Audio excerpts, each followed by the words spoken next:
Bihar model लाए हैं। और मैं आपको साफ बताना चाहता हूं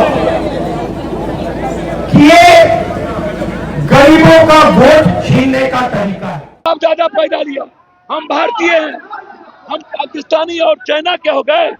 नमस्कार, संतोष की रिपोर्ट में आप सबों का स्वागत है। और आज हम संतोष की रिपोर्ट में बात उस गहन मतदाता पुनरीक्षण की करने जा रहे हैं जिसको लेकर आज सड़कों पर महागठबंधन के तमाम बड़े नेता राहुल सहित तेजस्वी यादव, भाकपा माले के दीपांकर सहित तमाम बड़े नेता आज सड़क पर दिखे।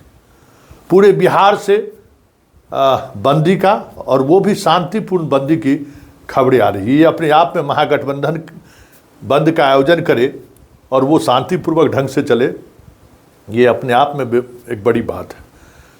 जिन इलाकों में सबसे ज़्यादा बंदी के दौरान हंगामे की संभावनाएं जताई जा रही थी, उन इलाकों में सबसे शांतिपूर्ण ढंग से ज़बरदस्त बंद हुआ और बंद का असर भी दिखा। खास करके सीमांचल के इलाके में कटिहार, जहां मुहर्रम के दौरान कुछ अप्रिय घटनाएं भी घट गई थी, कटिहार ले लीजिए, अररिया ले लीजिए, किशनगंज ले लीजिए, पूर्णिया ले लीजिए, सारी जगहों पर बंद का असर शांतिपूर्ण ढंग से दिखा। और पप्पू यादव की तो बात ही छोड़ दीजिए। बात बंद की हो तो पप्पू यादव का एक अपना अलग निराला अंदाज है और उनके लिए बस सचिवालय होल्ड के आगे रेलवे को बंद करना है। हर बंदी में उनका वो फेवरेट जगह है। हालांकि इस बार प्रशासन ने, रेल प्रशासन ने अच्छी तैयारी कर रखी थी, लेकिन पप्पू यादव ने जो चाहा वही किया उसने। लेकिन सबसे बड़ी बात यह है कि इलेक्शन कमीशन चाहती क्या है,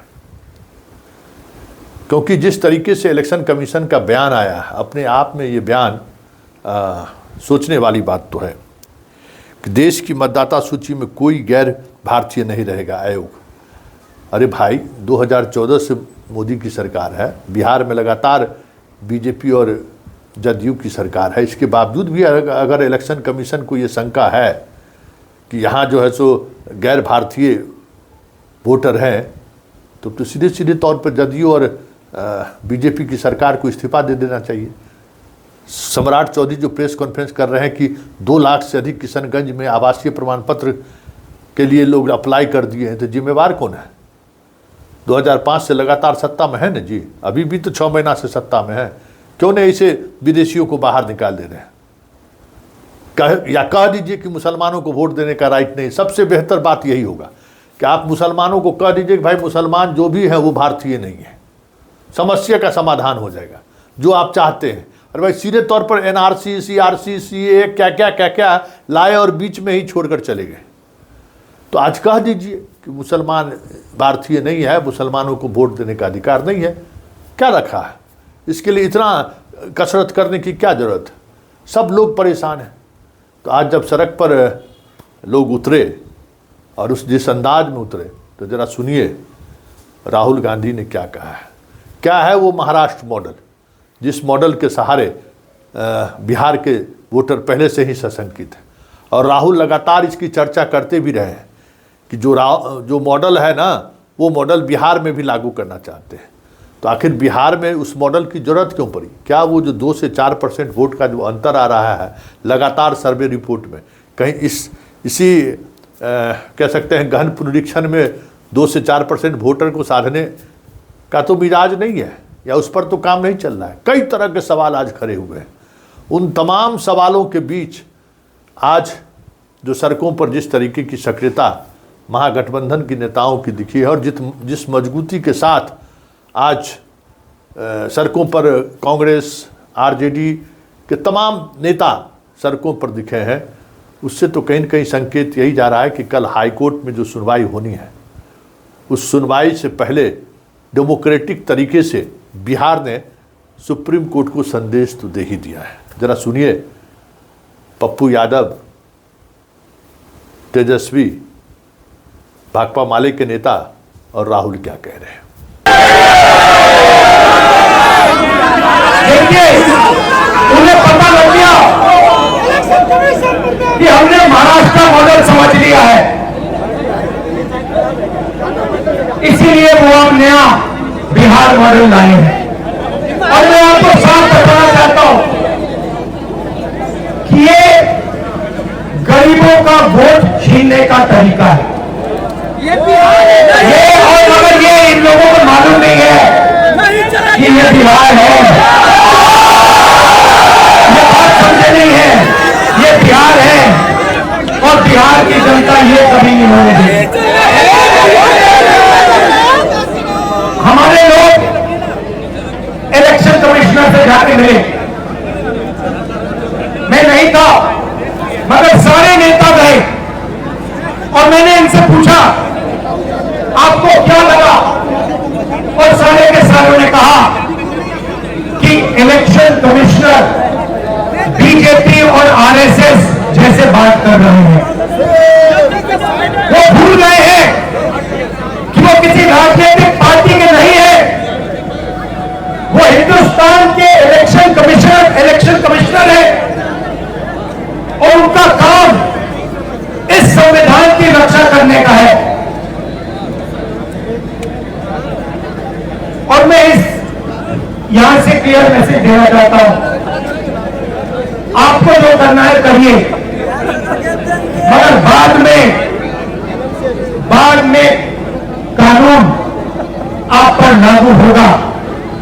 भूलिए मत, आप कितने भी बड़े हो, कहीं भी बैठे हो, कानून आपको नहीं छोड़ेगा। मैं आपको गारंटी दे रहा हूं कि कानून आपको नहीं छोड़ेगा। आपका काम बीजेपी का काम करने का नहीं है, आपका काम हिंदुस्तान के संविधान को की रक्षा करने का है। आपका काम बिहार की जनता का जो वोट है, बिहार की जनता के दिल के अंदर जो है उसको पूरा करने का है, और आप अपना काम नहीं कर रहे हो। पहले इलेक्शन कमिश्नर सिर्फ बीजेपी नहीं चुनती थी,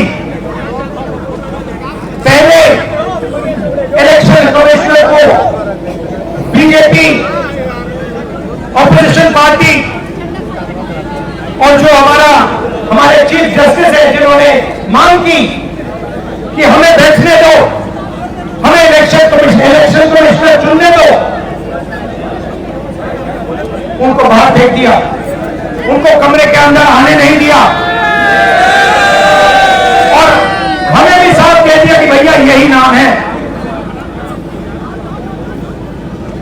ये बीजेपी के नॉमिनेटेड इलेक्शन कमिश्नर है। ये देश की सच्चाई है और मैं बिहार के युवा से कहना चाहता हूं, ये सिर्फ आपसे वोट चोरी नहीं हो रहा है,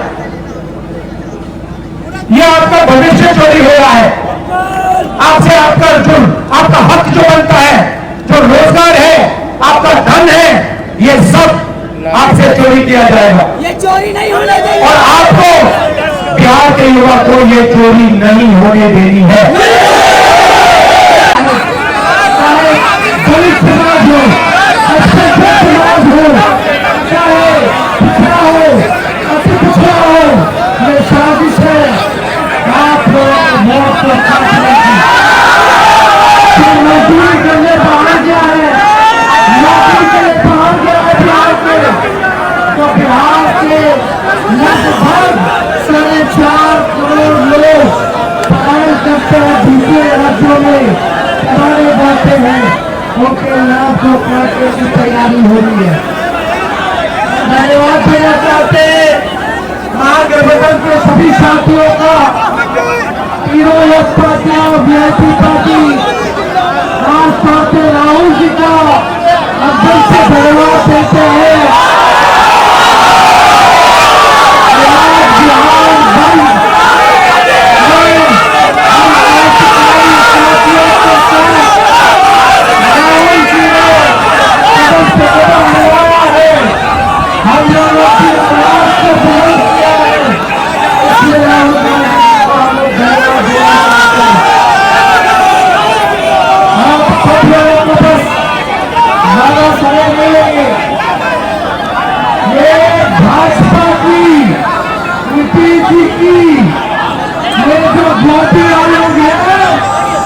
दादागिरी नहीं चलेगी, लोकतंत्र की जमीनी बिहार है और उसी लोकतंत्र की जमीनी से जो